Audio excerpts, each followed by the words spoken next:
ከዛ በኋላ ወደ ወንዶች ከተማ ስንመጣ ደግሞ ወንዶች በዛ በጋራ ስር ሲሰሩ ሴቶች የወበን ይዘው መምጣት ውበት መስጠት ነው እና እንደ አገር መጀመሪያ አገር ሰላም መሆን አለበት። ወደ ሰላሙ አንድም ሰው እንቅልፍ ሊወስደው አይገባም። ደቡብ ላይ ረሃብ አለ። ያለንን አውጥተን ረሃቡን ማጥፋት ከቤት ከከተማው በፊት ምዕራብ ላይ ረሃብ አለ ወይም ሰላም ጠፍቷል፣ ሰላሙን ማሰጠት። ከዛ በኋላ በአራቱ ማዕዘን ያለውን ህዝብ አንድ ማረክ።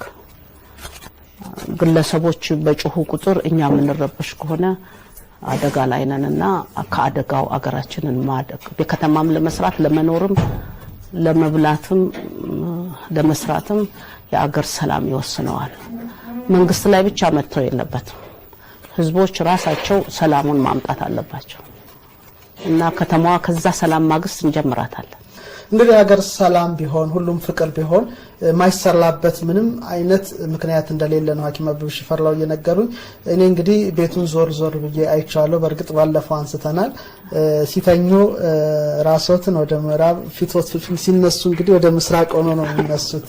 መኝታ ቤታቸው እንግዲህ ያያችሁት ነውና ይሄ እንግዲህ ከስነ ፈለክ አንፃር እንዴት ይያያዛል? ቀደምት ኢትዮጵያውያን አተኛኛቸው ራሱ እንዴት ነበረ? በርግጥ ሰው ሲቀበር ሁልጊዜ ፊቱ ወደ ምስራቅ እንዲሆን ተደርጎ እንደሚቀበር አውቃለሁ። አተኛኝ ግን እንደዚህ እንደሆነ አናውቅምና እንዴት ነበር ቀደምት ኢትዮጵያውያን ይተኙ የነበሩት በነዛ ዘመን በነጊራ ዘመን? ቤት ወደ በሩ ወደ ምስራቅ ነው መሆን ያለበት።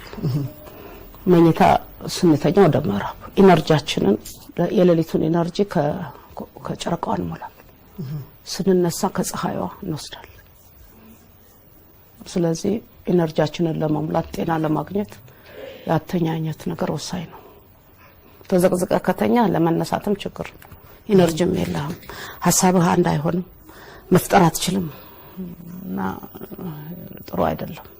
ስለዚህ ለአይምሮ ከሰነኳክፉ ጋራ ከጨረቃው ጋር ከፀሐይ ጋራ የተያያዘ የሰውነት አካል አለን። ስንተኛ እንግዲህ የሰማዩ ምህዋር በአጠቃላይ የሌሊቱን አእምሯችን ውስጥ ነው ምንሞላው።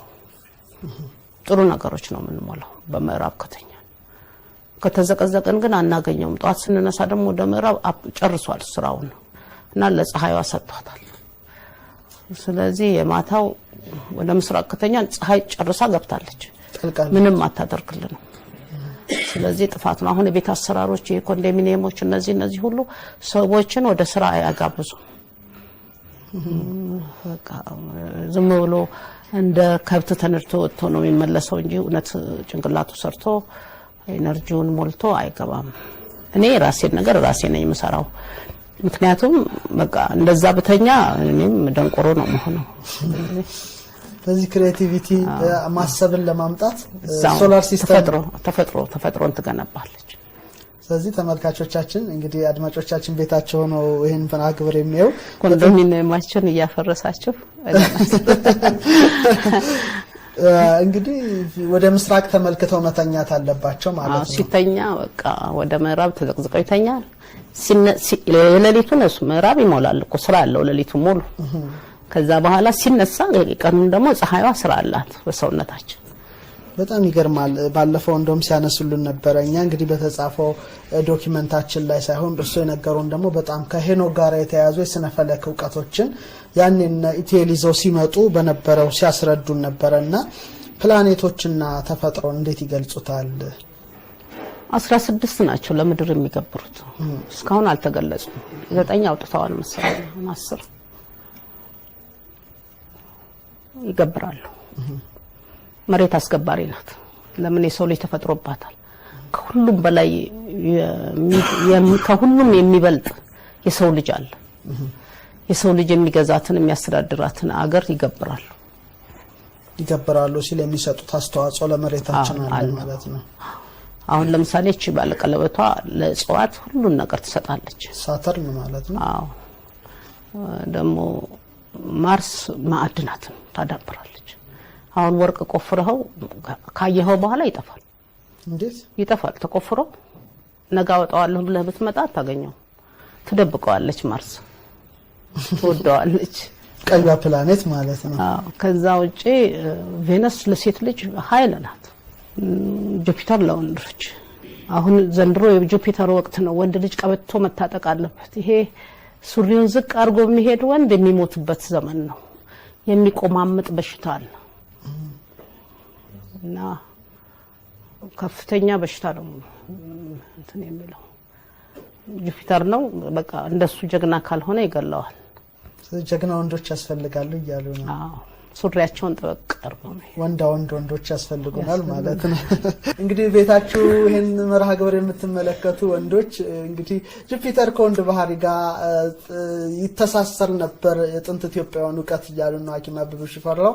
ባለፈው ውይይታችንም ጁፒተርን አክሱም ሐውልት አናት ላይ ታገኙታላችሁና የወንዶች ስነ ባህሪ ተያያዘ ነው ብለዋል። እንግዲህ ስለዚህ ምንም ቢሆን ወንድ ቅናቱን ቀበቶን ጠበቅ ሲያደርግ እንጂ ሲጥልም ብዙም በባህልም አያምርበትም። እሱ ኃይለኛ ነው። ጁፒተር ኃይለኛ ነው፣ ገዳይም ነው። ስለዚህ አጥንትን የሚሰባብር በሽታ ነው። የበሽታውንም አይነት አሳያችኋለሁ። ስለዚህ ወንዶች በጣም መጠንቀቅ አለባቸው። እናት አባት ለልጁ ከህፃንነቱ ጀምሮ ቀበቶ ማስታጠቅ አለበት እና በተለይ ይሄ በመጥፎ ተግባር ላይ ያሉ ሰዎች እኛ አይደለንም እናጠፋቸው። በሽታው እየቆራረጠ አሁን ኢንስቲትዩሽን ውስጥ ነው እያስገቧቸው ያሉት። አሁን ገና ጁፒተር አልጀመረም እኮ በየዓለም ያሉትን እያስገቧቸው ነውና ለአንድ ለኢትዮጵያ አይደለም ጁፒተር እኮ ለዓለም አሁን ጀግና ነው። ገና ፊቱን ማዞሩ ነው ወደ ዓለምና ገባሪ ነው። ወንዶች ልጆችን ያነሳል። መጥፎነት ያላቸውን ደግሞ ያጠፋቸዋል። መጥፎ ባህሪ ያላቸው ማለት ወደ ሰዶማዊ ቅልስልስ እንኳን ማለት የለበትም።